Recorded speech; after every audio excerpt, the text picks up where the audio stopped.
So here we are, my dear friends. We're just a day away from the Ahsoka finale. Part 8, very few details are known. I did cover some rumours and leaks earlier last week, but in this video, I want to focus on Anakin Skywalker. There is a strong possibility Anakin is the most important character in Part 8. Let me explain. Anakin has ties to some of the biggest characters that the last episode of Ahsoka focuses on. Let's begin with Thrawn. So at this stage, he's kind of panicking. He knows Ahsoka has arrived. With the help of Ezra and Sabine, they took out night troopers and bandits. And now you would think Thrawn assumes she is coming for him. At this stage, he's ready to depart. He wants to peace out on the Chimera with Morgan Elsbeth and the Night Mothers. But we know from plot rumours that Ahsoka's gonna come face to face with the Grand Admiral.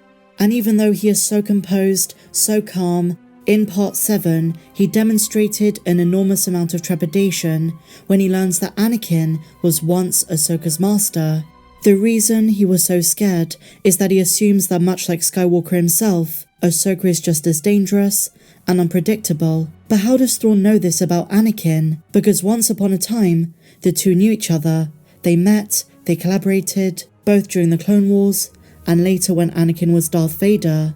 In Timothy Zahn's canon novel Thrawn Alliances, we find out how the two met. It began with a mission undertaken by Padme sometime after Ahsoka left the Jedi Order, but before Order 66. So at the time, it makes absolute sense Ahsoka didn't come into the conversation, and hence why Thrawn didn't know that Ahsoka was once his Padawan. So in the novel, Padme goes into the unknown regions, searching for a handmaiden who's gone missing, while on a secret mission. When Padme inadvertently goes missing too, Anakin goes to search for her.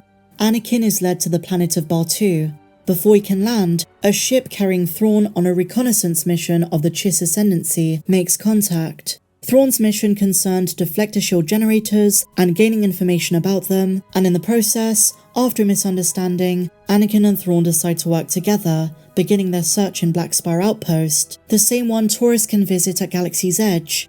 But in following Padme's footsteps, they uncover a separatist conspiracy. And throughout the time Thrawn knows Anakin, Anakin demonstrates his more impulsive nature, which Thrawn considers dangerous, because being a Chiss, Thrawn is analytical-minded, level-headed, and one for strategy.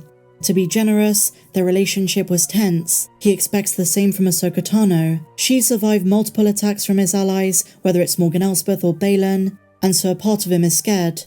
So how does this play into Anakin's influence on the show? Because Anakin was Ahsoka's master, and that fact alone has got Thrawn panicking. So is he prepared if Ahsoka shows up? Is he gonna ask the Grey Mothers to conjure up something that could take her down? A fake Vader? Undead Night Sisters? Ones from those catacombs? According to Dianelian Asanto, Ahsoka is gonna fight Morgan Elsbeth once more. And during the Clone Wars, when he helped Anakin, he remembers a destructive streak. When they worked together, they discovered a separatist factory where the CIS were making clone trooper armor laced with a mineral called cortosis, one that was capable of withstanding lightsaber strikes. Anakin suspected an infiltration of the Republic Army to attack the Jedi from within. What Thrawn suggested at this stage countered Anakin's perspective. A younger Thrawn suggested to Skywalker that they allow the CIS to continue wasting their resources. But Anakin doesn't listen, and instead proceeds to destroy the factory using anger and rage. He went as far as killing locals and sabotaging their water supply, as well as farms. Thrawn regarded Anakin's appetite as monstrous, lacking control and discipline, a composure and personality the Chiss Ascendancy frowned upon. And so from that moment on, Thrawn knew that Anakin was trouble, that his temper would be his undoing, his downfall. And because Thrawn did not know Ahsoka Tano, he doesn't know what she's like. He expects the same. He expects Anakin 2.0, like master, like apprentice. So he's prepared for that. And I would expect in the finale we're going to see him conjure up some sort of warrior, or some kind of force protection through the Night Mothers that's going to keep Ahsoka at bay if she decides to sabotage his plans.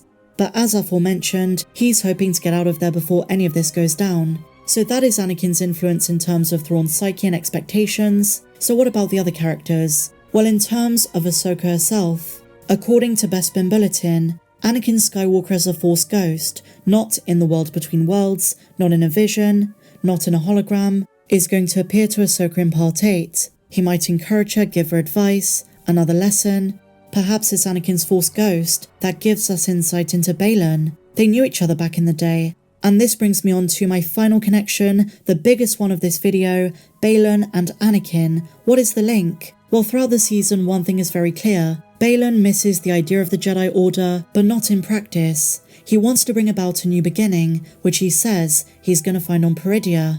And in a huge way, as we learnt in part 4, he resents Anakin, who he knows became Darth Vader, for being part of the Jedi's destruction. He yells the line at Ahsoka that her legacy is just like her master, one of death and destruction. But what does this mean? Why is he so angry against Anakin? Why is he hyper-focused on that one character, and not Palpatine, for example? Well, the reason, in my opinion, is that Baylan knew and believed that Anakin was the chosen one. And because Baylan doesn't know that Anakin was redeemed, he assumes the galaxy was left in darkness, that he didn't bring light at the end. The galaxy knows that Palpatine is dead, but they attribute it to Luke. Many assumed Vader died along with Palpatine.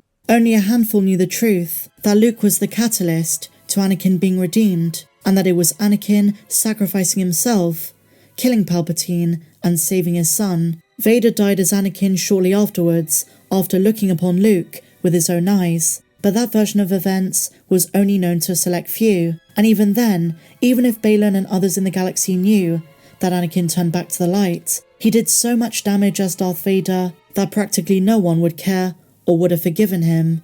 To Baylan, Anakin may have failed, and maybe he himself believes that he is the real chosen one. Let me break this down. Baylan remains remarkably vague about his agenda. He has not clued us in on what is calling to him, the significance of it, and what he's trying to achieve.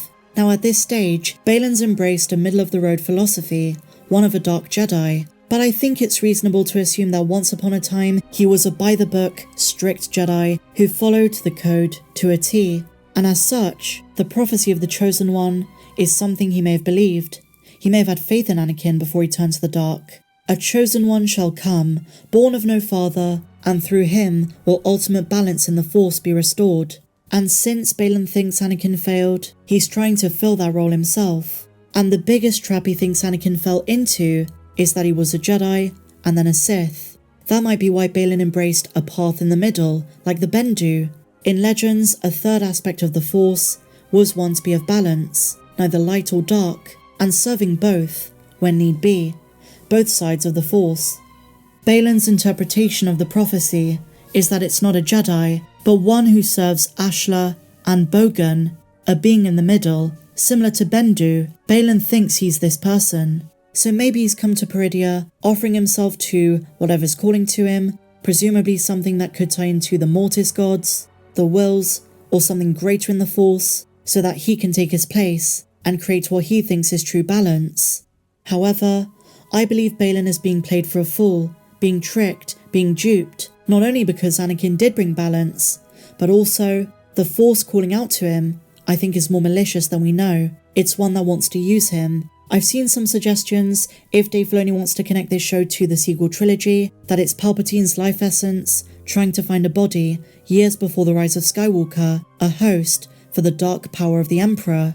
But I think on top of answering what is calling to Baylan, they should address his obsession with Anakin. Anakin as a character is a thread throughout the plot, even when he's not on screen, even though he's a Force ghost. His influence, both as Anakin Skywalker, and then Darth Vader, and then back to Anakin again. I'm curious to see how they're going to use Anakin in the last episode.